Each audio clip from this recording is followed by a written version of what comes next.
Hola Formi, c'est Ethan et je suis content de te retrouver aujourd'hui pour cette nouvelle vidéo.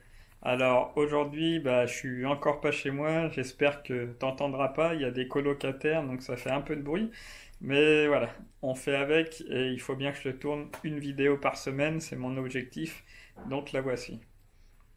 Aujourd'hui, on va parler des 4 niveaux de compétences. C'est un concept qui est hyper important pour moi parce que ça m'a permis de hiérarchiser où j'en étais au niveau de l'écriture et de l'auto-édition et de me faire prendre conscience de mes lacunes. Et aujourd'hui, pour t'expliquer ce concept qui a été développé par Noel Birch dans les années 70, je vais te prendre l'exemple de la dactylographie parce que c'est un sujet que je maîtrise bien. Allez, on se retrouve tout de suite après l'intro. Donc voilà, je vais mettre le petit schéma ici à l'écran pour que tu puisses voir de quoi je parle. Donc quand on dit souvent, ouais, un tel il est super bon ou ce type est génial, j'aimerais vraiment être comme lui. Et en fait, ces personnes, ces génies, ils en sont à l'étape 4, à l'étape où t'en es à ce stade où c'est devenu naturel pour toi. Tu fais cette chose, cette activité sans réfléchir. Voici ces 4 niveaux. Pour te traduire l'image parce qu'elle est en anglais, le premier niveau c'est l'incompétence inconsciente, tout en bas. Le second niveau c'est l'incompétence consciente. Le troisième niveau c'est la compétence consciente et le quatrième niveau c'est la compétence inconsciente. Voilà, donc si on a l'impression que c'est facile pour eux, en fait c'est juste parce qu'ils sont passés par ces 4 étapes, ces 4 niveaux de compétences. Et je pense que si tu regardes cette vidéo, c'est que toi aussi tu veux devenir bon dans un domaine, tu veux devenir bon en étant écrivain et vivre de ta plume. Et par l'exemple de la dactylographie, c'est ce que je vais essayer de te faire comprendre aujourd'hui. Donc, ce premier niveau, c'est l'incompétence inconsciente. C'est-à-dire quand tu n'es pas conscient de l'importance de tes lacunes dans la compétence que tu souhaites acquérir. En fait, tu as conscience que tu ne sais pas taper à l'ordinateur, tu as conscience que la dactylographie existe, mais tu n'as pas envie d'apprendre. Peut-être que tu juges ça carrément inutile pour toi et tu n'as pas conscience de l'importance de l'utilité de cette compétence. Le second niveau, c'est l'incompétence consciente. À ce niveau-là, à ce stade, tu prends conscience de tes lacunes. Tu sais toujours pas taper sur un clavier d'ordinateur, mais tu te dis que ça pourrait être utile pour toi, pour savoir taper plus vite. Tu te dis que si tu écrivais plus vite à l'ordinateur, tu serais plus productif.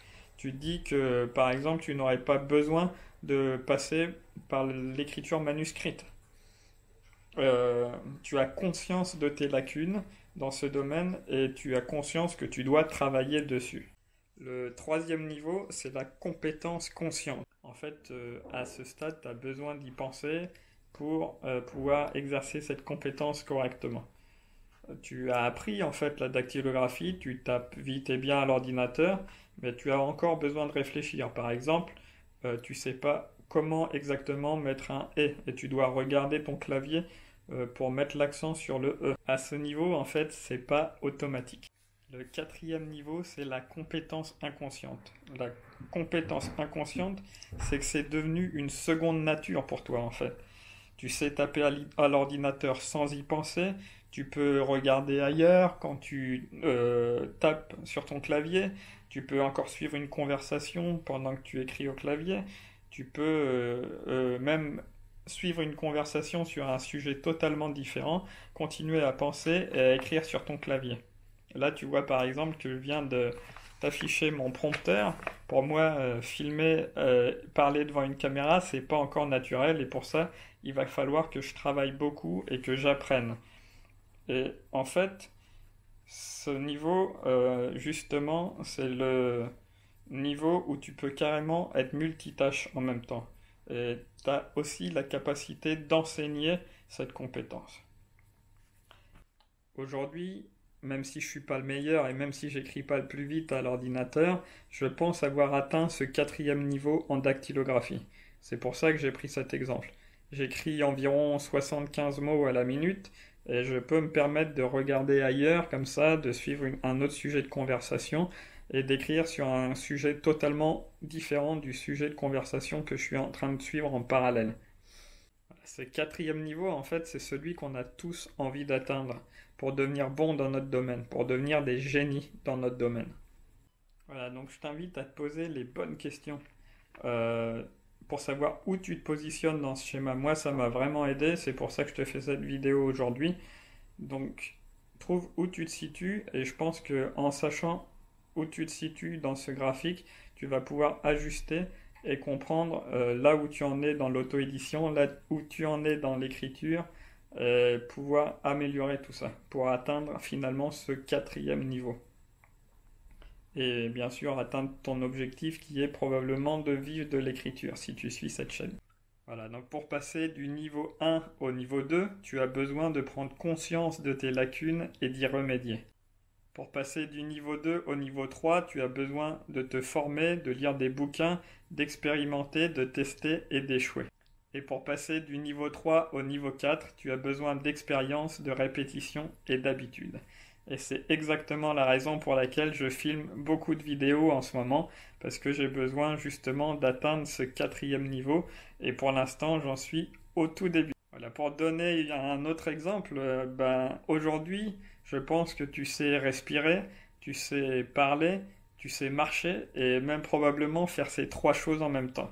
Mais au début, quand tu étais bébé, tu as eu besoin de 2000 fois d'essayer avant de réussir à marcher.